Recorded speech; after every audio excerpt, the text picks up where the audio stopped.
병원에 나타난 낯선 노인. 11월 어느 쓸쓸한 새벽이었다. 도시는 바쁘게 깨어나고 있었고 사람들은 저마다의 목적지를 향해 발걸음을 옮기고 있었다. 하지만 그들 중 아무도 오늘 하루가 한 병원의 운명을 바꾸는 날이 될 것이라곤 상상하지 못했다. 그 병원, 이름만 들어도 알만한 대형 종합병원이었다. 건물은 고급 호텔처럼 번쩍였고 로비엔 향기로운 음악과 커피향이 은은하게 퍼져 있었다. 환자들도 보호자들도 직원들도 모두가 관리된 공간의 구성원이었다. 그리고 그 아침, 낡은 회색 코트에 몸을 감싼 노인이 그 병원의 유리문을 천천히 밀고 들어왔다. 그녀는 작고 굽은 몸을 하고 있었다. 구부정한 허리는 세상의 무게를 짊어진 듯 무거워 보였고 손에 든 청가방은 오래되어 가장자리가 해져 있었다. 그녀는 병원의 번쩍이는 바닥에 조심스럽게 발을 내디뎠고 그 순간부터 병원의 공기는 아주 조금씩 이상해지기 시작했다. 처음엔 아무도 신경 쓰지 않았다. 그저 한 명의 노인이 들어왔을 뿐이었다. 하지만 어느 순간부터 주변 사람들의 시선이 바뀌기 시작했다. 뭐야, 냄새? 어디서 노숙자 들어왔나봐. 콧등을 찡그리는 간호사, 자리를 슬쩍 옮기는 보호자, 의자에서 벌떡 일어나는 환자. 그녀는 자신을 향한 시선을 모르는 듯 접수 창구 앞에 서서 종이 한 장을 꺼내 들었다. 그녀가 건넨 종이는 복지센터에서 발급한 진료 의뢰서였다. 심장 이상, 의심 협심증 증상, 고혈압, 치매 초기. 적혀있는 글씨는 또렷했고 그녀는 그 내용을 하나하나 읽을 수는 없었지만 가슴이 자꾸 조여오는 것 같아서 라고 조용히 말했다. 접수 직원은 종이를 보더니 말했다. 어르신, 예약 안 하셨으면 진료 안 됩니다. 이건 응급 상황도 아니고 지금은 접수 마감이에요. 그녀는 당황한 듯 다시 말했다. 좀만 봐주면 안 될까요? 계속 가슴이 이상해서. 하지만 직원은 더 이상 그녀를 쳐다보지 않았다. 그녀의 냄새, 낡은 옷, 흐릿한 말투 모두가 불편함으로만 다가왔을 뿐이었다. 로비에 있던 몇몇 사람들은 기어코 직원에게 항의하기 시작했다. 저 사람 뭐예요? 냄새 너무 심해요. 아침부터 진짜 기분 나쁘게 병원인데 저런 사람 왜 받아요? 간호사 한 명이 다가와 노인에게 말했다. 어르신, 여긴 그런 분들 오시는 곳 아니에요. 근처 보건소나 쉼터 가보시는 게 좋을 것 같아요. 그녀는 머뭇거리다. 아니야, 여길 오라 했어. 여기 이 병원으로 가라고 했단 말이야. 라고 중얼거렸다. 손에 들고 있던 쪽지를 꺼냈다. 희미한 필체로 적힌 메모엔 이렇게 쓰여 있었다. 박영분 여사 심장 진료 필요. OXX 병원 추천. 이 병원 믿을 수 있어요. 아마 남편이 오래전에 써준 메모였을 것이다. 그녀는 그걸 꼭 쥐고 있었다. 하지만 병원은 그것을 단지 이상한 노인의 망상으로만 여겼다. 결국 그녀는 보안요원에 의해 조용히 그러나 단호하게 병원 밖으로 안내됐다. 그녀는 병원 앞 벤치에 앉았다. 아침 공기는 차가웠고 바람은 더 매서워졌다. 그녀는 코트를 여몄고 손을 비비며 말했다. 춥네, 참 춥니다. 지나가던 사람 하나가 걸음을 멈췄다. 젊은 간호사였다. 그녀는 조용히 담요 하나를 들고 와 노인의 어깨에 덮어줬다. 그리고 종이컵에 뜨거운 물을 건넸다. 조금만 기다려 보세요. 혹시 모르니까요. 노인은 그 젊은 여성의 손을 붙잡았다. 당신은 참 따뜻하구나. 그녀는 그렇게 말했다. 그리고 또 한 번 오래된 메모를 꺼내 바라보았다. 이 병원은 우리가 함께 세운 병원이야. 당신 아프면 꼭 여기로 와요. 여긴 당신의 병원이야. 그녀는 잊고 있었다. 자신이 누구였는지를. 그러나 손에 쥔 쪽지 하나로 그 오래된 기억이 조용히 되살아나고 있었다. 그날 아침 그 누구도 그녀를 알아보지 못했다. 그녀가 이 병원 건립에 수십억을 기부했던 인물이라는 것조차. 이 병원의 일부 건물 벽돌마다 그녀의 남편이 기부한 자금이 녹아 있었다는 사실조차 아무도 몰랐다. 단지 냄새가 난다는 이유로, 단지 옷이 낡았다는 이유로, 단지 기억이 흐릿하다는 이유로 그녀는 진료를 거부당했고 문 밖으로 쫓겨났다. 그리고 그날 병원은 아주 조용히 무너지기 시작했다. 그녀는 기억을 잃었지만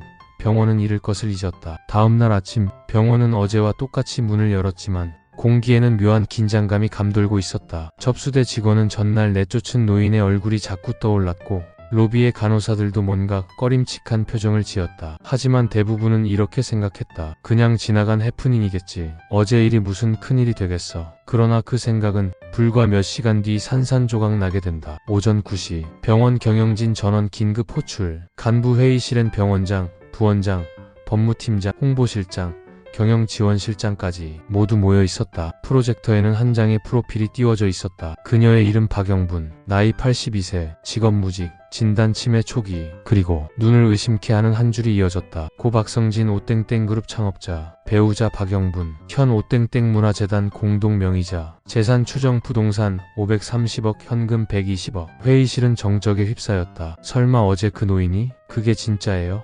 법무팀장이 말을 잇는다. 이분은 과거 이 병원 초창기 건립 시 기부자 명단에도 포함돼 있었습니다. 본관 5층의 심장내과 장비 대부분이 이 부부 기부금으로 도입된 기록이 있습니다. 병원장은 뒷목을 잡았다. 그는 분명 전날 그 노인을 노숙자로 치부했고 빨리 돌려보내라고 직접 말했었다. 그 한마디가 이제 병원 전체를 뒤흔들기 시작했다. 점심 무렵 사건의 영상이 SNS에 퍼지기 시작했다. 누군가가 로비에서 촬영한 짧은 영상. 낡은 옷차림의 노인이 접수대에서 돌아서며 작게 중얼거리는 장면이 담겨 있었다. 나도 아픈 사람인데. 이 영상은 수십만 명의 가슴을 울렸고 댓글은 금세 폭주했다. 진짜 이게 현실이냐? 돈 없으면 병원도 못 가는 세상. 저 병원 다시는 안 간다. 그게 재벌 부인이었대. 오땡땡 그룹 회장 부인. 그녀의 이름과 정체가 밝혀진 뒤 상황은 걷잡을 수 없이 번졌다. 당일 오후 재단 스폰서 기업 두 곳이 협약을 파기했고 국회의원이 병원 운영 윤리 문제를 공론화하며 국감 요청을 예고했다. 보험사도 협력 진료 항목 검토에 착수했다는 뉴스가 떴다. 그리고 가장 큰 충격은 기부자 예치금 70억 철회 통보였다. 그녀는 공식적으로는 아무런 말을 하지 않았다. 그저 그녀의 법률 대리인을 통해 단 한 장의 문서를 보냈을 뿐이다. 내가 필요할 때 나를 사람으로 보지 않은 그 병원엔 내 재산 중 단 한 푼도 남기지 않겠습니다. 저녁 비공개 이사회 회의.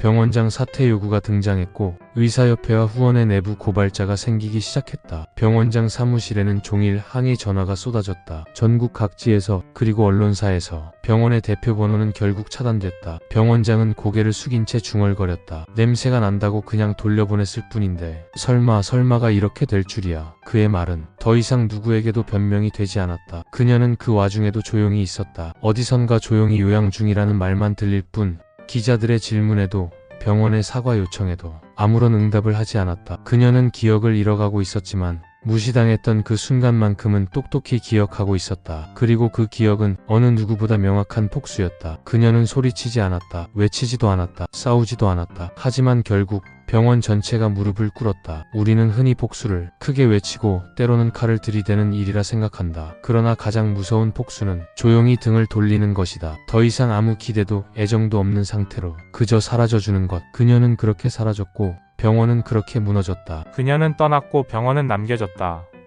하얀 천장이 조용히 깜빡인다. 수액이 한 방울씩 떨어지고 창밖에는 겨울 햇살이 무겁게 깔려 있었다. 그녀는 한 병실에 조용히 누워 있었다. 모두가 알고 있는 그 이름, 박영분 여사. 하지만 지금 그녀를 아는 이는 아무도 없었다. 그녀는 말을 거의 하지 않았고 가끔 자신이 누구인지조차 잊어버렸다. 그러나 이상하게도 자신을 따뜻하게 감싸줬던 손길 하나만은 마치 어제처럼 생생하게 기억하고 있었다. 그녀에게 담요를 건넨 사람. 그날 병원 앞 벤치에서 그녀의 어깨를 덮어줬던 단 1명의 간호사. 그 간호사는 그저 춥지 않게 덮으세요. 짧게 말했을 뿐이었다. 그 이후로 그 어떤 대화도 없었다. 그녀는 그 간호사의 이름도 몰랐고 얼굴도 자꾸 잊어버렸다. 하지만 그 손의 온기만은 기억 속에 또렷이 남아있었다. 사람은 때로 말보다 온기를 기억한다. 며칠 후 그녀는 조용히 세상을 떠났다. 어떤 뉴스에도 실리지 않았고 장례식은 조용하게 치러졌다. 가족은 없었다. 지인도 거의 없었다. 하지만 법무법인에 맡겨둔 그녀의 마지막 문서가 한 통의 봉투가 되어 단 한 사람에게 도착했다. 봉투엔 이렇게 적혀 있었다. 이 병원엔 아직 사람 냄새가 있었습니다. 그 간호사의 이름, 주소, 병원 근무지, 모든 것이 손글씨로 적혀 있었고 그 안에는 소액이지만 정식 기부금 명세서와